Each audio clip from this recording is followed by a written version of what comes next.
Hello, and welcome to this week's journey around Solway, which today takes us down the Rins of Galloway Peninsula to Scotland's most southerly point and the village only a little further north.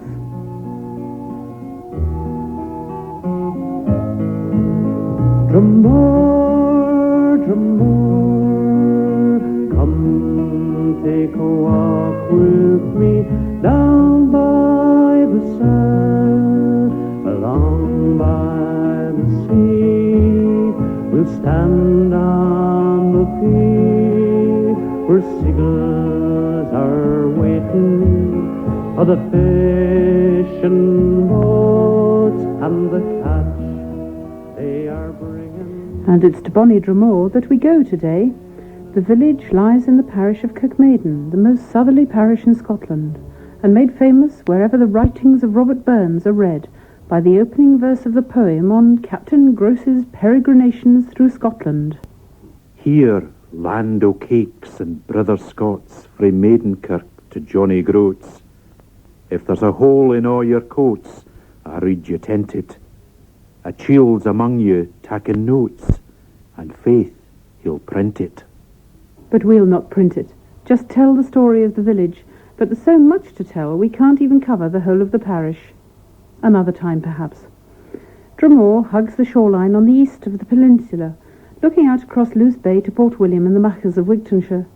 Some 5 miles further on is the Mull of Galloway with its majestic cliffs, lush, springy turf, and the reassuring lighthouse still signalling its warning message out across the Solway Firth and the North Channel, from the point where so many tides meet that they create an air of mystery and primeval power. Indeed, the whole area is rich in folklore, and the sheer number of chapels and holy wells reaffirms the importance of the peninsula in the Dark Ages and the early medieval world. Robert McHaffie's roots go deep into this remoter part of the region. One of his grandfathers was a local blacksmith, and the other had a business in Drummore. He spent much of his own life researching back into the distant history of this land he loves, and he has an enviable and fascinating collection of artefacts dating back as far as 4,000 years BC.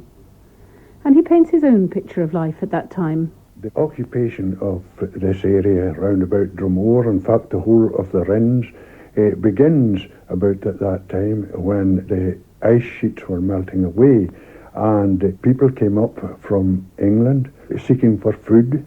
They came along the river valleys, the Tweed valleys, and eventually they came here to our area. They made their way along the shore because the inland areas were covered with thickets of hazel and scrub bushes. They established themselves onto what we call the raised beaches. We know that they were there because they left quite a lot of remains of their tools, and we can learn quite a lot of their technology from these tools. I find them in the back garden, the long sandy beaches at Balgown, also the high hill above Columfa, and around about the Mull. These people left these flint implements which they manufactured themselves for various uses.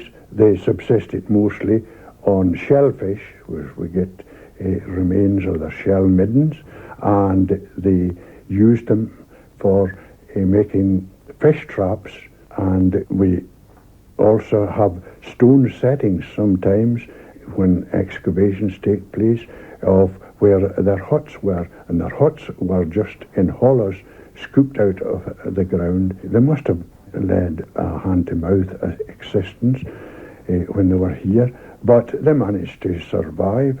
And we also had a population here during the Neolithic period. And they left long stone cairns behind them, but none of them now remain, as the stones were reused by the dikers of the mid-1800s. Fortunately, some of the stone axes of that period have been found. There was local occupation during the Bronze Age too. A very important one about Cairngran, where several urns were found. One of them is in the museum in Stranraer, which was called the Irish Vase. But the history of the parish would begin, I would think, in medieval times when the castles were established. There was a castle at Drummore, established by the Dares. There were the Gordons of Clonyard, the McCullochs of Achnacht, the McDowells of Logan, and they would have retainers and quite a population round about here. But when and how did those landowning families establish themselves in such an isolated spot? In the reign of King David I, he invited quite a lot of English adventurers into this district. Most of them were Normans, and they established mottes in various places. There's one at High Drummore there, the only one, I think, in the area with a bailey to it. And there's also the one at Ardwell and one at Tralee. These lands were granted to these Norman barons, and at last the people got sick of them and drove them out, and the lands were taken over by native proprietors. But the real commercial history of the village began with the establishment of the harbour by Alexander McDowell. To begin with, it was a convenient landing place, a sandy beach for produce and for fishing, but it's difficult to say when it was established. There's a record of a gravestone in the churchyard, the old churchyard of Maiden, in memory of a Patrick McDowell who perished in the harbour in 1756. But the present harbour was built by an Alexander McDowell who was a corn merchant at High Kirkgee, and he built that harbour to carry on his trade. They had quite a trade with the ports of Cumbria. There were various vessels come in here, big sailing vessels.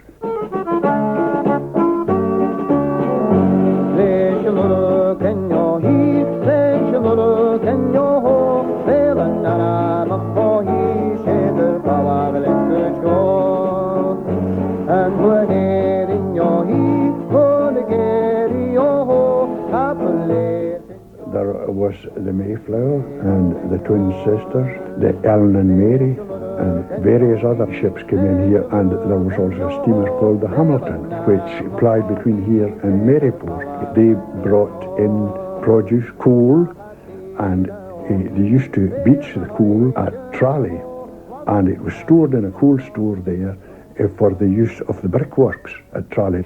The name Tralee has in fact Norse connections, although no Norse remains have been found in the area. Tralee is the land of Ollie or Olaf, and also there used to be an old farm along near the Corristries called Maharoli, which is the plain of Olaf, but that's really all the records that we have.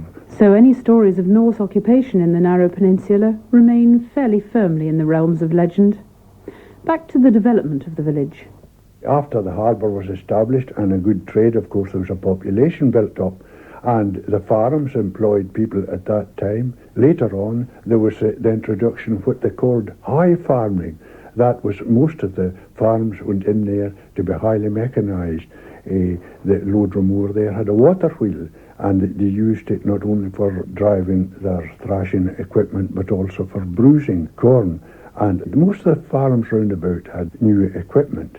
Of course, that brought more people in, and when more people came into the village, of course, businesses were established. Few of those remain today, though. A few fishing boats eke out a precarious living from Drummore Harbour. Some of them are actually refugees from the big cities who've escaped the rat race and made their way to this distant corner to live their lives closer to nature. But the fishing's not as good as it once was, and the winds blow up strong across the Irish Sea. What would be a fisherman's wife to run with a creel and a scupper and a knife and a red old bed and a deer and fire and a water, the mussels and the mortar? In the summer, there's a fairly brisk trade in sea angling for the visitors who find the peace and remoteness of Drummore offers them exactly what they're looking for in the hustle and bustle of modern life. The mechanisation of farming has led here, as in all other rural communities, to a falling population and the disappearance of old family firms. Robert McHaffie's great enthusiasm for local history, combined with his wide knowledge and meticulously kept records, has made his Drummore home almost a museum for visitors. But how did he acquire it all? I've always had an interest in these things because going about the countryside or even working in the garden, you're brought face to face with these things day by day, and you often wonder what they are, and you make inquiries, you read books, and you ask people who know, and you can build up your information.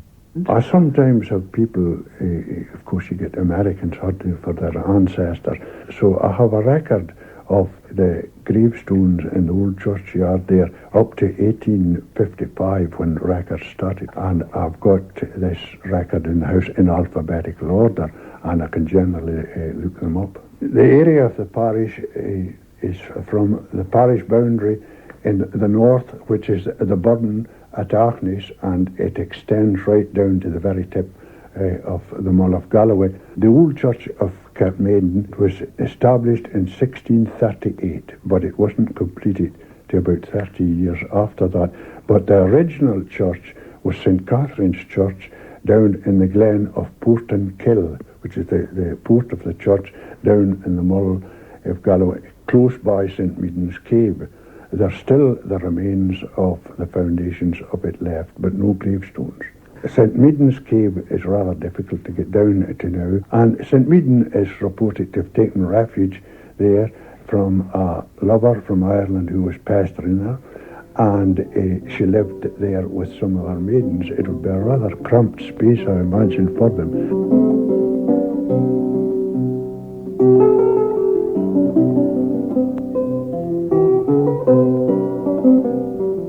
Later on, a small chapel was added at the cave from where St. Madonna fled across Luce Bay, trying in vain to escape her ardent pursuer. But that's another story.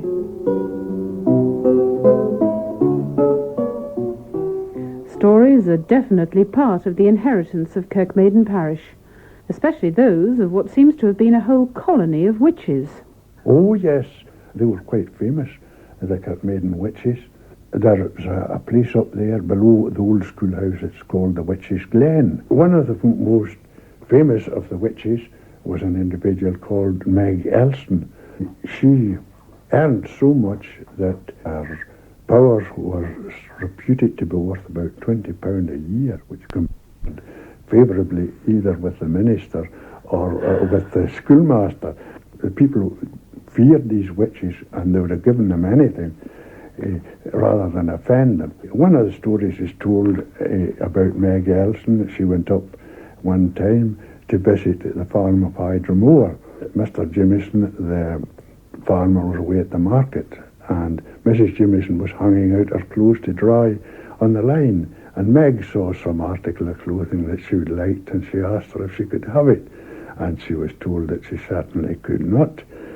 So she says to Mrs. Jimison, "You'll maybe have as mickle some day as would gie a pair body a trifle," and away she went.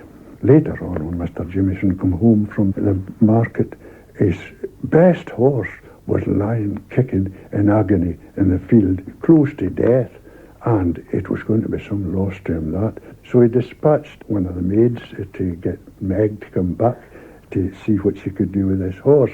So she came back and she hit it a scalp on the hind end with a stick, and it got up and ran through the field as right as rain.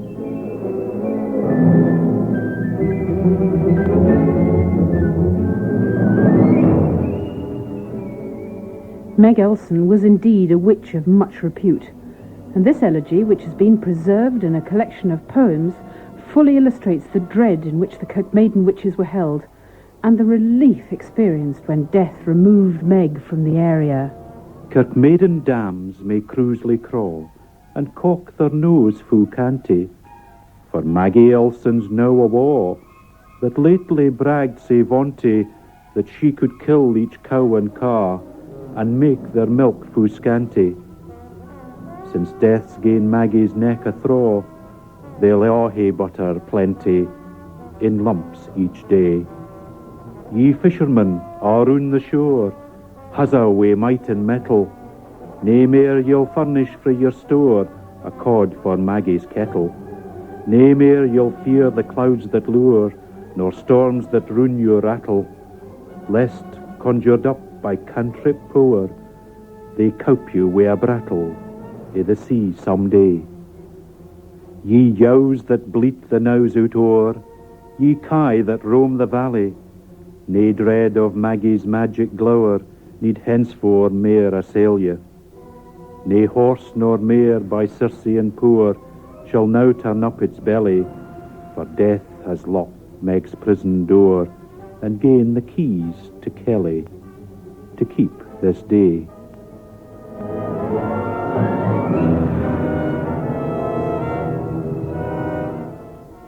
She went to the farm of Kilstay, and the farmer and his servant were very busy drying corn in the kiln. In fact, that remains of that kiln still there. She came up and she expected to receive something, and he told her he had no time to be bothered with her. He was too busy.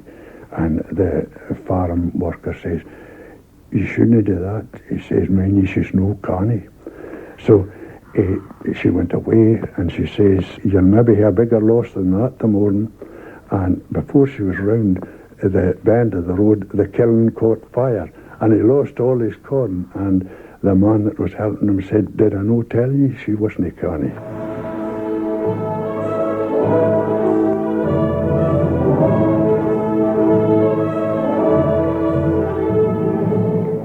Just a few of the witchy legends that abound in and around Drummore. And it was certainly a good idea to keep on the right side of them. Yes, you had to keep on the right side, and that meant parting with a little money. The only recorded burning of a witch was two witches came to the Mull Head from Wigton. One of them was called Lucky Agnew. They were going to sink a vessel at sea. It was going round the Mull Head, and there was an awful storm got up. And the captain of the boat said he would sail it through this storm even if the devil was on board, and he was successful. They got one of them in connection, and she was burnt in Wigtown. The minister at that time, in the late 1600s, was Mr. Marshall, very famous man. He laid the ghost of the Garnock. He was the minister here, and he was very vindictive against the witches.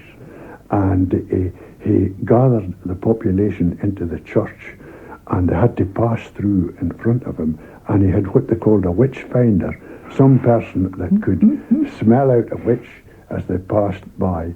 He sat at the desk, and this woman kicked him under the table whenever a witch went past.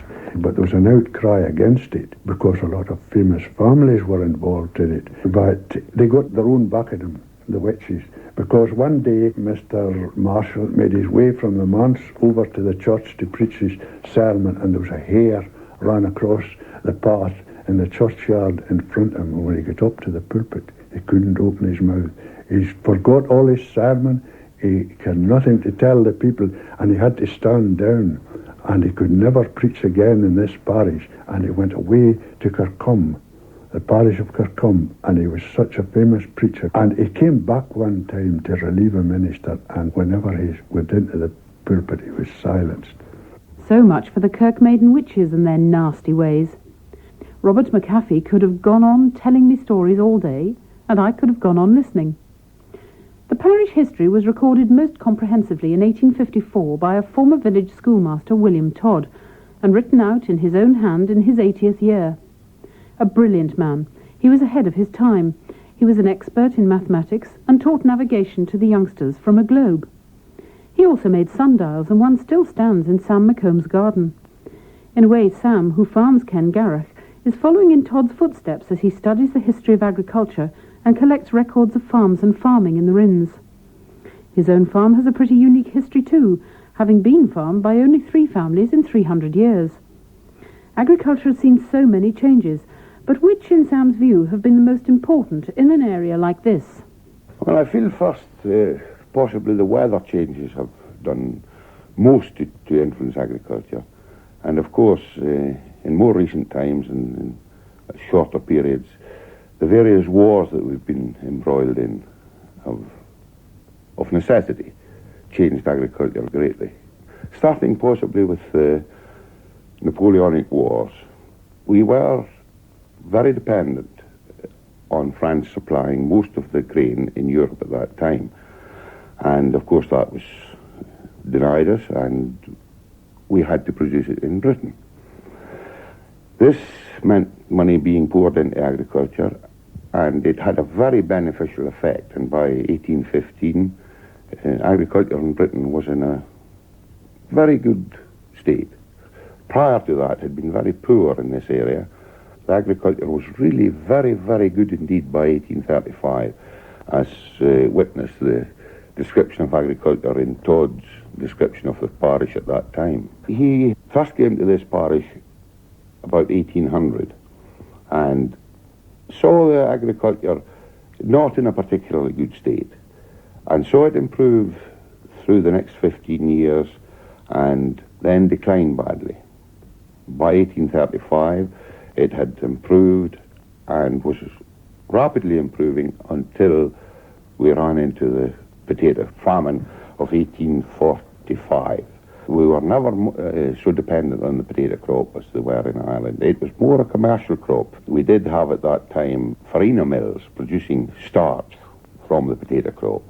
Cattle would always be the main crop, bred and usually exported to the markets in the south in huge droves, rather similar to the West Highlands of that time. The Scottish black cattle was the name then. They have since divided into the Galloway breed and Aberdeen Angus breed, but they were just called Scottish black cattle at that time. Local farming has seen many fluctuations since then, of course. Today, it's largely a milk-producing area with some beef farming and a few sheep. Kengarach lies on some of the first land there ever to be cultivated. We have some of the land in the farm that's still up to the grain to this day, and of course the early farmers or Bronze Age people whom we have proof did live on the farm would be delighted to have this light, dry land to grow their crops on. Very poor crops possibly, but certainly they would be able to grow a form of grain on this type of land. Sam McColm, who's compiling records of the history of tenant farmers in the area and hopes to complete it fairly soon. The lighthouse at the Mull of Galloway stands stark and beautiful on the headland, and I climbed to the top of the tower some 325 feet above sea level, where lighthouse keeper Ronald Ireland told me something of its history. Well, it was built in 1828. The Stevenson brothers had a hand in it. They had a hand in the building of most lighthouses, the designing and all the rest of it. They're real stone-built buildings with 3-4 foot thick walls. And this one here at the Mull, this is the southernmost tip of Scotland, so you can actually see a great deal from up here. Yes, well... Tell me what you can see. Well, to the south there's the Isle of Man. That's about 25 miles from here to the nearest point, the Isle of Man. You can see right down the west side of the Isle of Man, from the Point of Ayr down to the Calf of Man. To the west you've got Northern Ireland. You can see from the mountains of Lorne to the south up to Belfast Loch in the north. The Cumbrian coast you can see in a clear day, that's about 40-50 miles away at least. You can actually see Sellafield from here. It's not everybody wants to see Sellafield, certainly. But you can see it very clearly in a clear day. Well, the shipping really is few and far between. Most of the stuff goes up and down close into the Irish coast. A lot of traffic goes up and down there. The only traffic we see going by here regularly is the ferry traffic to Belfast from Liverpool or wherever. Plus the Isle of Man boats, of course. You get the odd tanker, nothing of any size at all. Manx and Irish fishing boats and the fishery protection vessels make up some of the traffic, and the occasional Polaris submarine creeping back to the Gairloch after an exercise, but that's usually at night. There have been changes at the lighthouse too. In 1971, an all-electric system was installed, and now 16 bulbs give off 2 million candle power of light. Not as romantic as in days gone by, but certainly easier for the keepers. So what other duties do they have? Well, apart from your normal watch keeping, there's a foghorn, diesel compressors. You have to start up the engines and all the rest of it, get the horn going. We do the Met for the Met office every 3 hours for Prestwick Airport. We don't forecast it, we only say what it is. We got a lot of people that come and say, what's the forecast? Well, we don't know. We only say what it is and feed the information to the Met office, and they pick out what they want. Another aspect of your job, which I think is purely voluntary, is looking after the hordes of tourists that come up in the summer. Some days there must be more people up here than there are in Drummore. We are generally open to visitors. In fact, if anybody wants up at all, and we are closed to visitors, if they come in and ask, we generally take them up, so well, they've shown sufficient interest to come in and ask, so we don't mind taking them up. Obviously, there's good weather, the view's the first thing that catches their attention. By and large, most folk are interested. Even though they come up for the view, they want to know a bit more about the lighthouse itself. The whole area around the Mull Lighthouse is a bird sanctuary, and people come to see the wonderful variety of seabirds as they nest and chatter noisily up and down the steep cliff faces amongst the sea thrift and other tenacious rock plants. There's deer down here, and there's badgers, foxes, you name it, we've got it. But best of all is that view across the churning point where the tides meet, known to many locals as the Witch's Cauldron. It's a wonderful corner of Scotland, this narrow peninsula, and climbing the hill out of the village of Drummore to the old church of Kirk Maiden, you can see the sea washing in at both sides. It's almost like being on an island. And the kirk itself, built in 1638, is known as the Kirk Covenant. It stands in almost stark simplicity, and its treasures include a 1574 edition of the Bible, known as the Treacle Bible, but there's no record of how it got here. There's another church in the village, but this old kirk is still used on the last Sunday in each month during the summer. It's so peaceful up there on the hill, almost spiritual. But I had to leave and make my way north, back up the peninsula. I do hope to return soon to continue my journey around the parish of Kirk Maiden. Until then, goodbye.